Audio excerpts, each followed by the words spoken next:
forces contraires. L'homme est animé de forces contraires depuis sa naissance. Et on va le voir avec d'autant plus d'acuité dans la paracha que nous allons lire cette semaine, Vaïkra. Il est dit, Daber el ben Israël va martalem, Adam qui akriv mikem, korban lachem. Parle aux enfants d'Israël et tu leur diras, un homme lorsqu'il apportera parmi vous une offrande, sacrifice, ça me plaît dit modérément, pour Hachem, pour Dieu. Rabbi Yehuda Leib Hasman dans Oriael fait remarquer la chose suivante. Lorsque l'on parle d'apporter une offrande, il est dit Adam qui akriv, un homme lorsqu'il s'approchera. Dans un verset un peu plus loin, on va dire Nefesh ki teheta, une âme qui fautera. Alors on aurait dû dire ou Adam, l'homme deux fois, ou Nefesh, l'âme deux fois, mais pourquoi une fois faire appel à l'homme et une autre fois à l'âme? Elle nous dit qu'en réalité, eh bien c'est un lien intime. Les forces qui proviennent des cieux et de la terre, à chaque instant de notre vie, eh bien il y a deux forces qui sont contraires, qui s'animent en chacun d'entre nous. D'un côté, l'âme, Nishmat Chaim, avec, à contrario, Afar Mina Adama, la poussière qui provient de la terre, pour nous dire que d'un côté, il y a le spirituel et le matériel qui s'affrontent. Et il faut à chaque fois faire en sorte que ce soit toujours le spirituel qui l'emporte. C'est à cela que le texte biblique vient nous faire prendre conscience. Nefesh ki techeta. En vérité, comment est-ce qu'une âme peut-elle fauter?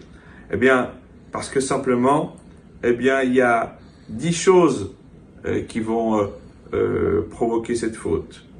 Il y a plein de choses. Par contre, il y a au-dessus de tout, il y a l'âme.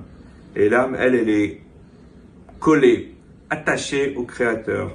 Et c'est à cette âme que l'on se doit toujours de se référer. C'est elle qui doit nous porter et nous permettre justement de craindre l'Éternel et de pouvoir nous rapprocher le plus possible de lui tout au long de notre vie, avant de rendre notre âme au Créateur.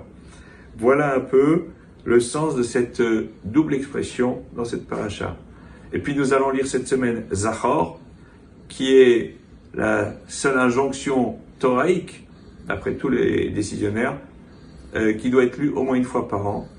Et nos maîtres ont décidé qu'elle serait toujours lue avant Purim, pour bien nous faire remarquer que, eh bien, Amalek se doit d'être extirpé.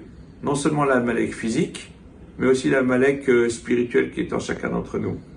Et puis dans les temps contrastés et difficiles que vive le peuple juif à travers le monde entier, où l'antisémitisme se réveille de partout, où les masques tombent, c'est le cas de le dire, eh bien il faut toujours se rappeler que c'est en lui et en lui seul que l'on doit porter sa confiance, et que, comme toujours, et c'est la promesse plurimillénaire qu'il nous a faite, Kilo yanum velo yishan shomer Israël.